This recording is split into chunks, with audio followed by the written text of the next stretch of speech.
please be seated if you haven't already found a seat.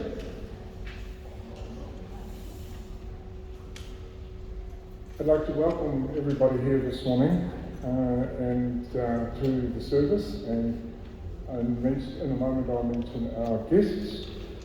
But this is the 77th anniversary of VE Day, and I think that, we definitely welcome all those men and women who have served with all of the forces in the intervening periods, as it continues to preserve the proud history that our veterans and those who serve in the forces, and particularly in the Bomber Commanders group. And with every year that passes, our duty becomes ever more essential. That is to remember and acknowledge all those special service people and what they bequeath to us, and not least being the honour and the ability to be here today to honour what each of them did. And in a moment we're going to acknowledge the representatives and personnel of our Allied Defence Forces, diplomatic representatives. But the first and most special person that I would like to acknowledge is our veteran of Bomber Command, Harry Kamish. Great to see you.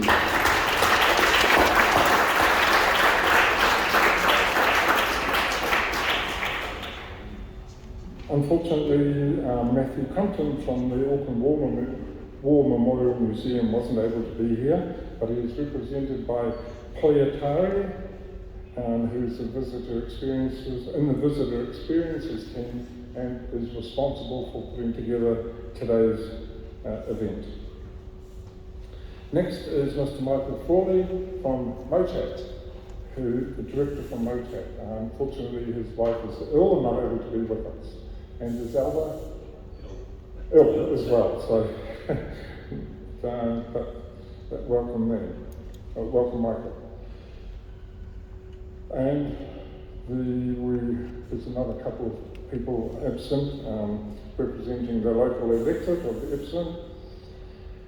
Next, I would like to acknowledge the presence of Lieutenant Colonel Stuart Dines, who is representing the British High Commission and the Defence Defence Advisor, also at the High Commission.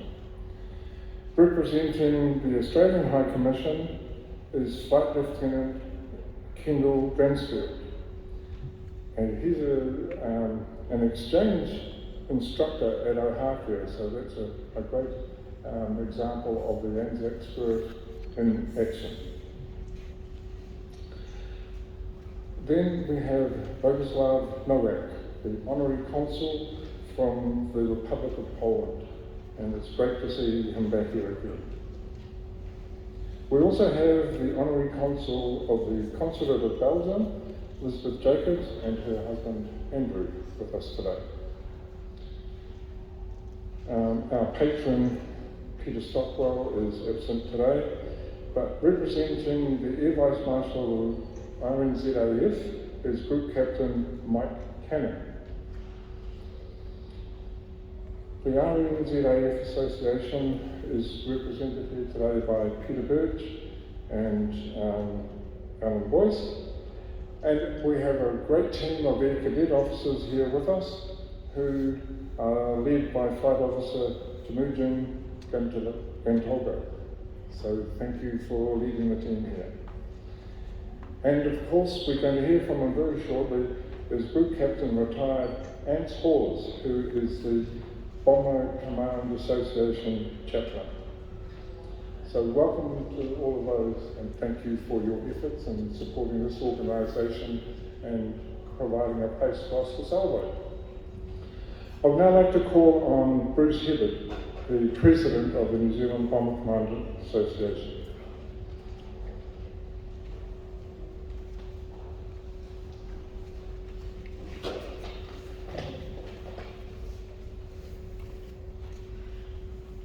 Let me add my own words of welcome to those of Anne, for all those in attendance today for the Bomber Command Association Memorial Service. It is pleasing to be able to return to the Auckland War Memorial Museum for our service this year, and we thank the staff for providing the Hall of Memories and all the assistance they have given us in setting up the service.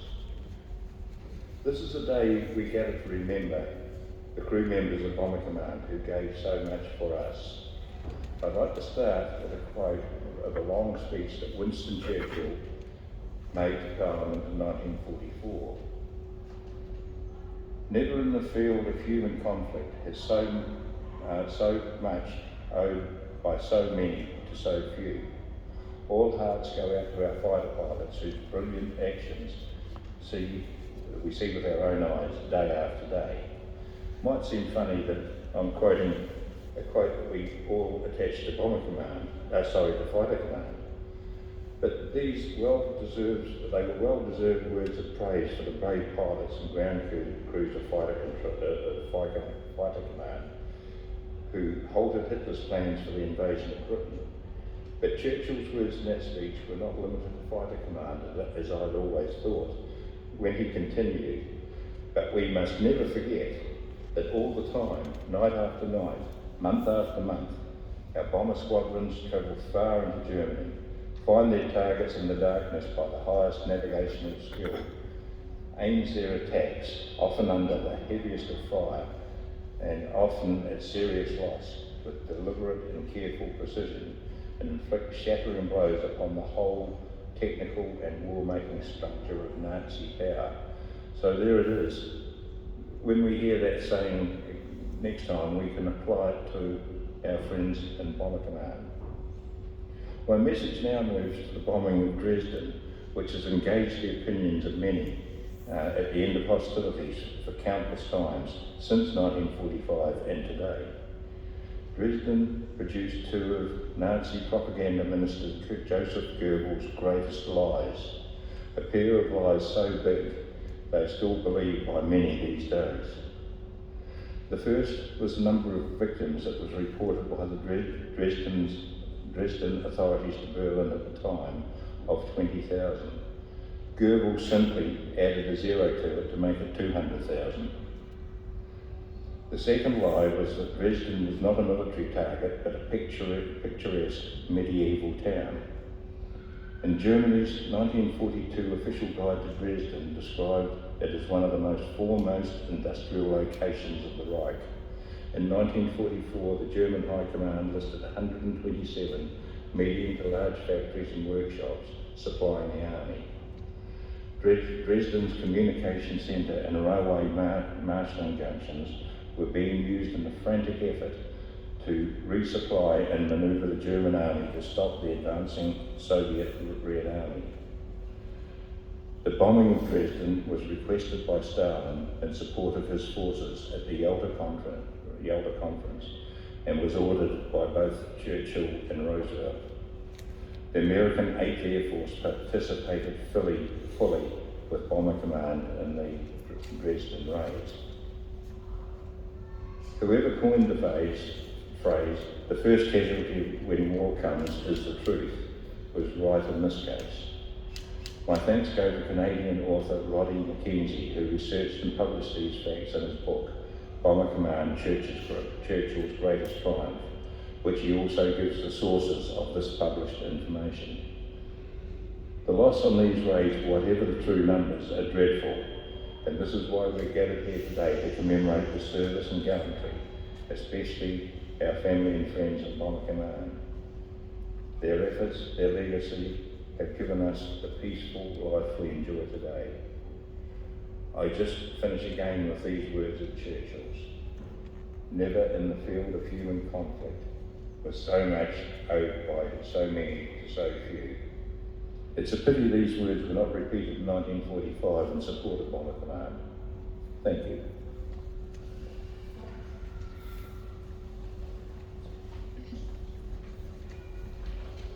Thank you, Bruce. Truly devastating things to contemplate in this peaceful world that was bequeathed to us by those servicemen and women. I now call on Group Captain Anne Halls, the chaplain for the New Zealand Bomber Command Association, who has a reading and some thoughts to share with us.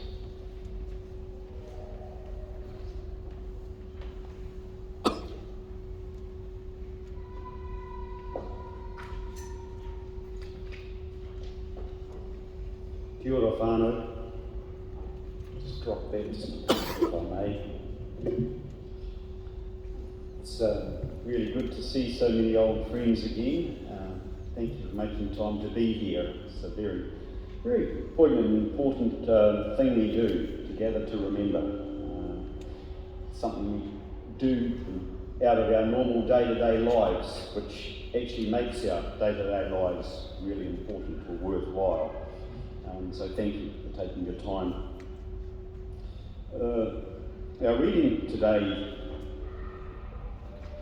better get it right. Which gospel do we go to? Luke chapter 22, verses 39 to 45.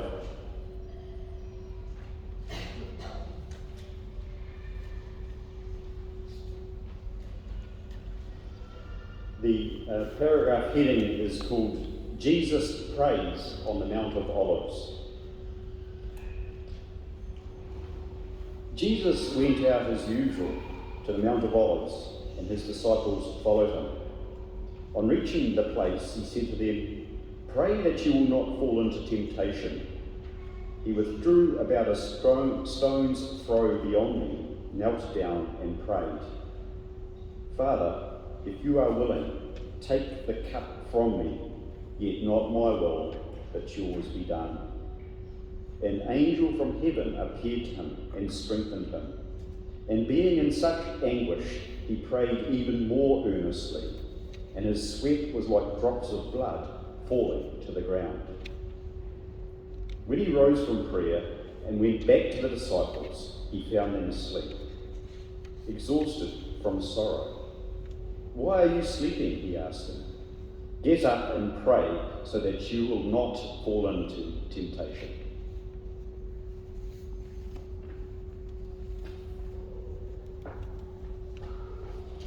I receive, like I'm sure many of you, the excellent Bomber Command news every few months as Lindsay is able to bring it out.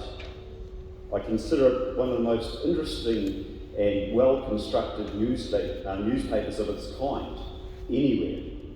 It's always packed with interesting information and people. In the December 22 edition was a eulogy to Jack Wakefield. Jack joined the RNZAF in May 1940 and became a rear gunner on a Lanc in 75 squadron.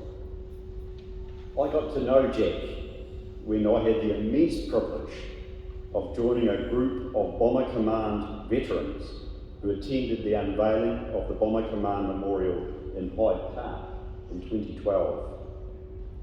Like all those men, Jack was a great guy who carried incredible life experience and understanding in a gentle yet powerful manner. I attended that trip at the urging of Jonathan Pope, so wherever you are, Jonathan, thank you. The memories of that trip is something I will certainly take with me to the grave. It was simply fantastic and humbling at the same time. Probably the event which is foremost in my mind isn't the actual unveiling of the memorial, as wonderful as that was, but it was the side trip we made to the Air Force Memorial at Runnymede. The Air Force Memorial at Runnymede is a beautiful building. It's more a group of pavilions built around a central sculpture and garden. It's well worth a visit if any of you find yourself around London with half a day to spare. I guarantee you'll be thrilled if you make the effort. It's really many wings or cloisters with walls created in black marble like these, with the names of men and women from the air forces of the British Empire who lost their lives in operations in World War II. There's avenues and avenues of lists of names, 2,456 names, and none of them have a known grave. anywhere in the world. They perished and were never recovered. And simply put, Runnymede is the marker stone for those who perished with no grave. We went there on a bus. I felt a bit like an intruder as those amazing veterans, I was going to say, ran, well, they mostly hobbled. They spread out throughout the memorial, seeking the name of a mate who had perished, who they had served alongside through the war. And those men would find a friend's name, and they'd just stand, often fingers resting on the marble, staring into the distance, often tears streaming down their faces, remembering and honouring their comrades. It was so touching and so humbling. The whole memorial full of men remembering long, dead friends. And what I learned on that trip was that those men were so different from most of us today. Their mindset was different. They went to war, were prepared to die, many did die, simply because their country asked them to. They saw it almost as their responsibility, almost a debt. They simply did their duty. Their lives were oriented around what is right, rather than what are my rights, my needs, my future, my success, my comforts, which we seem to think about a bit much today. Hey, it's an election year. As far as I can make out, each party's reasoning goes something like this. What can we offer that voting bloc so that they will vote for us? They must know something about the bottom man, huh? That's how elections are won today. Offer the most people what they want and they will vote for you. But how refreshing it would be to have a political party stand up and say, here's a 30-year plan which will put New Zealand in a great position. But you need to understand, it's going to be hard work. It'll cost you for the first 15 or 20 years to implement. It won't be easy. It will take some sacrifice on all our behalf. Imagine that. No. Jack Wakefield's generation, the generation we gather to remember and honour today, was a generation who understood and believed in sacrifice. They were willing to lay down their own lives so that others may know freedom and hope. When Jesus said, "Father, if you are willing, take this cup from me, yet not my will, but yours be done." And we heard in our reading, he was preparing to lay down his life to make it possible for those who have faith in him, for you and I to ascend to the Father. You remember, of course, the most famous scripture of the New Testament, John 3:16. For God so loved the world that he gave his one and only Son, that whoever believes in him shall not perish, but have eternal life. Sacrifice leads to life. So I'll finish with this question. Can you and I find it in ourselves to emulate the spirit of those great men like Jack Wakefield? Is there something in our lives we can do which does not lead to a direct benefit for ourselves, but enriches the lives of those around us or those yet to come? What can we give up our time or money for that will cost us yet benefit others? Thank you. Thank you.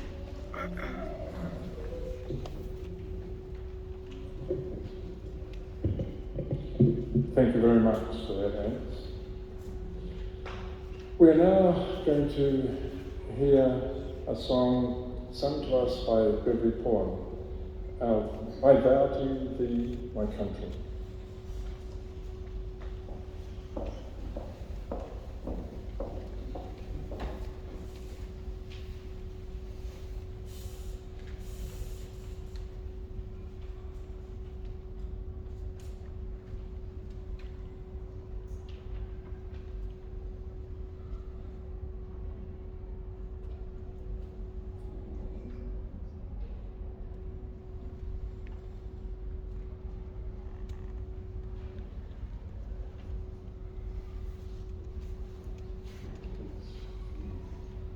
Twiddling nods down there.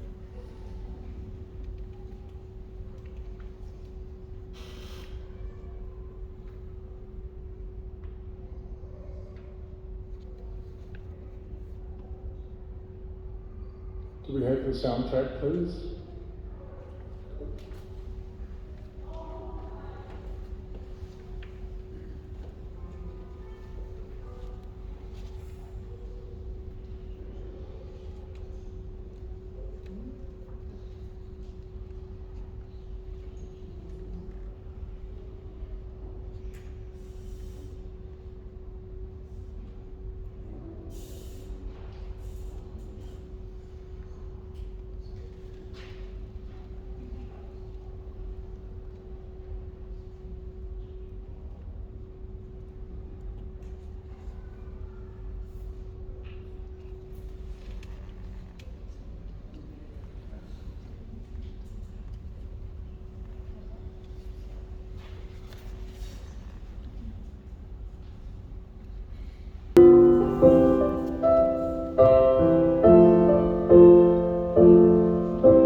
Thank you, Beverly. That was worth waiting for, and it extended and streamed beautifully. So thank you so much for that. We will now be addressed by Group Captain Mike Cannon, Base Commander, NZBCA Auckland.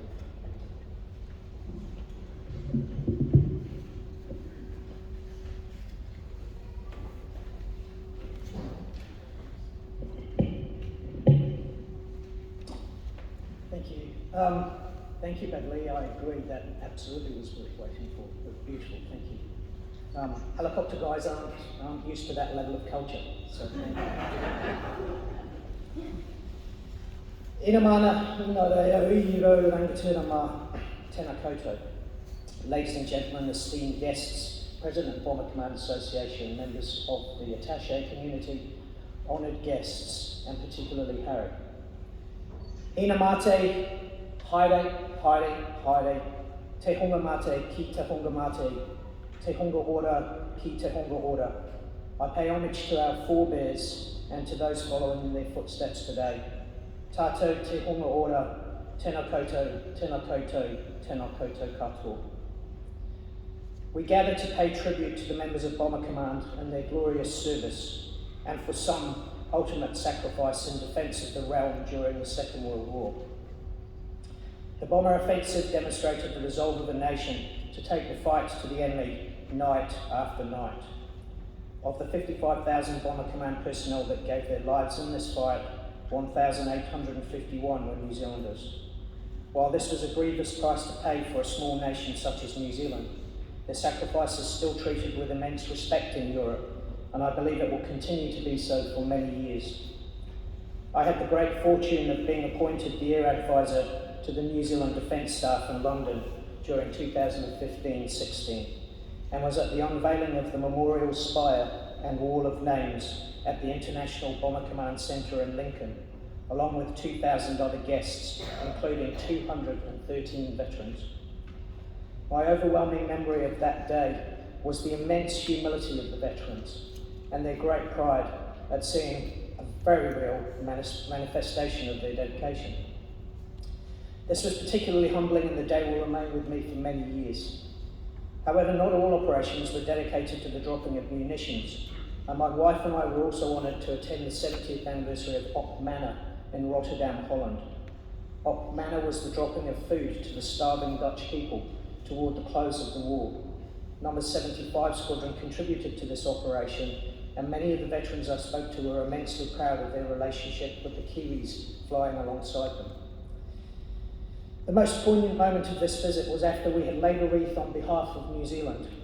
An old lady, who would have been a small girl during the operation, physically grabbed my wife and gave her a hug that I was sure was going to suffocate Gail.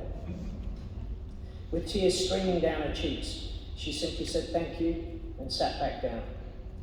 More tears flowed in a conversation with a Lancaster bomber. Through tears, he spoke to the fact that after dealing so much destruction from above, this operation was cathartic, as he and his crew were now saving people. The professionalism of the crews to transition from warfighting to what we would today call humanitarian aid was a feature of the innovation and agility shown by all ranks and trades across Bomber Command during the war. The legacy of this professionalism in the delivery of air power lives on, and recently the RNZF has deployed personnel to support one of the largest combined multinational exercises run in Australia, Exercise Talisman Sabre. Of course, it was not just the aircrew that were fighting the bomber offensive. The ground support staff that put the aircraft in the air at the right place, at the right time, contributed significantly to the victory. RNZF personnel on Exercise Talisman Sabre have been providing mission support across a range of activities, including security forces, medical, air logistics, and intelligence support, to name a few. The values of courage, comradeship, and commitment demonstrated by all personnel in Bomber Command during the Second World War remain at the forefront of our thinking within the Royal New Zealand Air Force. Our mission remains unchanged from the one that the young men wearing the New Zealand shoulder flash surely believed was their mission on those long, cold nights of the bomber offensive. That is to provide New Zealand with relevant, responsive, and effective air power to meet its security interests. The relationship with our traditional partners remains a key element of these security interests. RNZF Base Auckland will shortly commence the transition to modern C-130J-30 Super Hercules aircraft. This will see us working with nations in support of a common goal, the delivery of military air power in support of our respective governments. As we approach one of the great freedoms of democracy, the ability to vote and select a government, we should remember the sacrifices of so many that has allowed this freedom. So on this day, as we gather to remember the shared challenges of the past, we must remember that our world is still an uncertain and dangerous place. In this context, the members of the New Zealand Defence Force stand ready to brave, just as those brave young men stand ready to serve, just as those brave young men did many years ago. We will remember them. Nō reira, I ngā rangatira e te iwi, tātou kua huahui mai nei I tēnei wā. Tēnā koutou, tēnā koutou, tēnā koutou katoa. Thank you.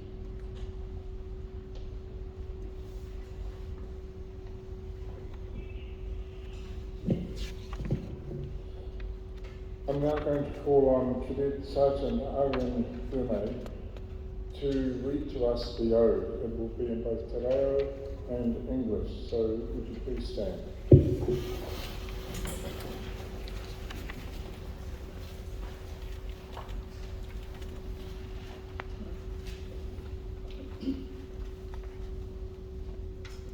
E kore rātou e kaumātuatia, pēnei I a tātou kua mahue nei. E kore hoki rātou e moikore, aha kua pēhea I ngā ahuatanga o te wā. I te hekinga atu o te rā, tainoa ki te arama mai I te ata. Ka maumahara tonu tātou ki a rātou. Ka maumahara tonu tātou ki a rātou. They shall grow not old as we who are left grow old. Age shall not weary them, nor the years condemn. At the going down of the sun and in the morning, we will remember them. We will remember them.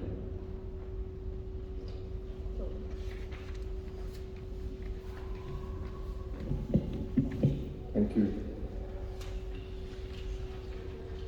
While we're standing, we will now call on Beverly to lead us in the New Zealand National Anthem.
I will now call on Group Captain and calls to off the benediction.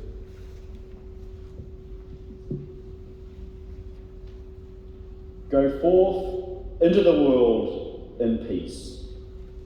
Be of good courage. Hold fast that which is good. Render no one evil for evil. Strengthen the faint-hearted. Support the weak.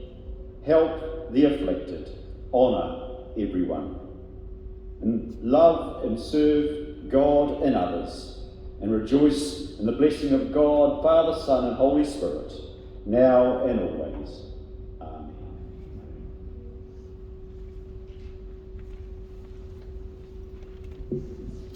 Please remain standing for the last toast.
You may be seated.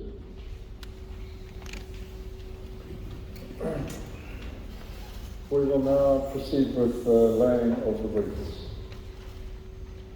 Some help is coming.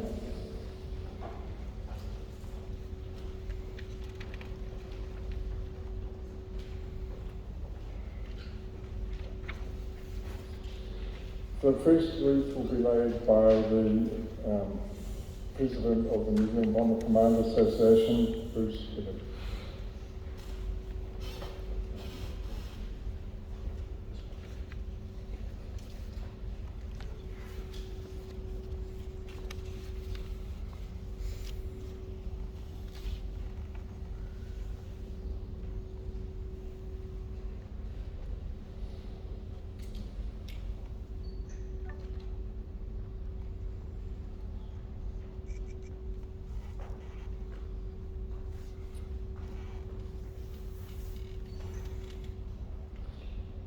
Next will be Group Captain Mike Cannon, representing Royal New Zealand Air Force.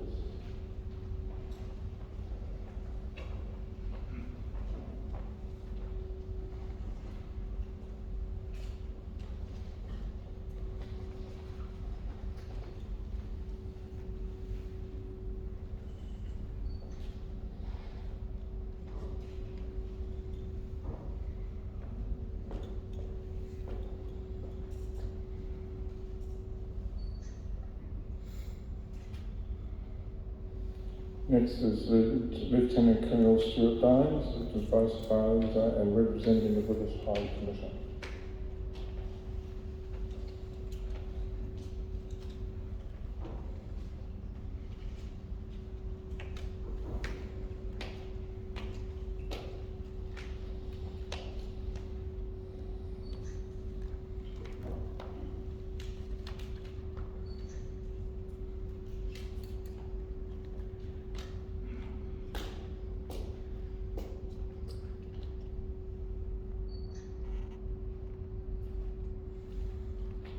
Next is Flight Lieutenant Kendall Bransfield, representing the Australian High Commission and the Australian Defence Forces.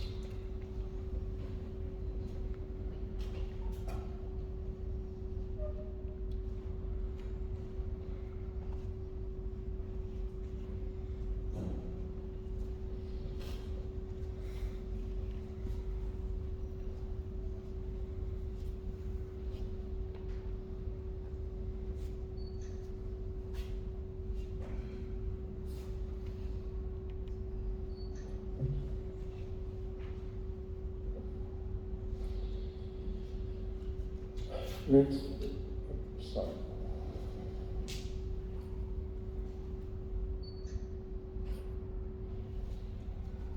Next is the Chairman of the Honorary Company of Air Pilots, Bill Bennett.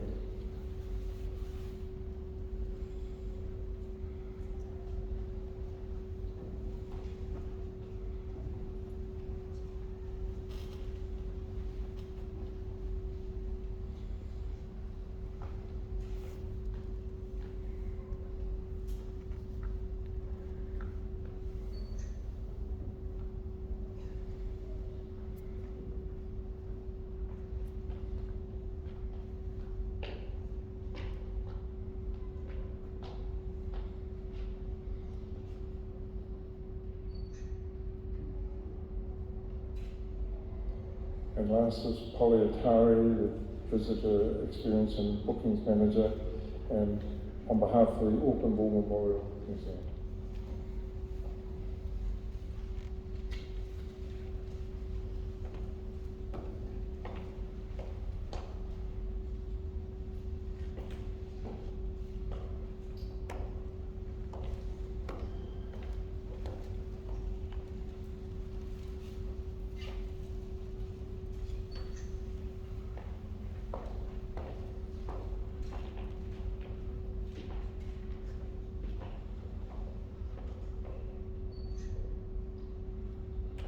I now invite all those who wish to lay a poppy to come forward and do so. There's a small basket that you can plant the poppy in. If you would like to lay it on the memorial, please feel free to do so.